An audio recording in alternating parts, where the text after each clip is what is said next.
या कोथरूड प्रकरणात पोलिसांनी आंदोलक मुलींना पत्र लिहून अजब सारवासारव केले। मारहाण सार्वजनिक ठिकाणी न झाल्यामुळे गुन्हा दाखल करता येणार नसल्याचं पोलिसांनी म्हटलंय। घटना बंद खोलीत घडल्याचा या पत्रात दावा करण्यात आला।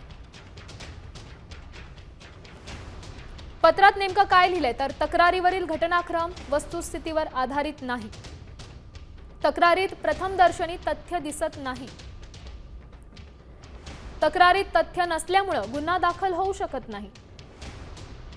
त्यासोबत घटना सार्वजनिक ठिकाणी ही घडली नाही, त्यामुळे गुन्हा दाखल करणं संयुक्तिक नाही असं पोलिसांच्या पत्रात म्हटलंय।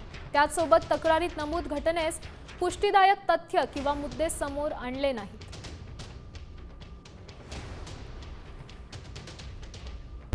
आता isakal.com आहे देशातील नंबर 1 ची मराठी न्यूज वेबसाईट।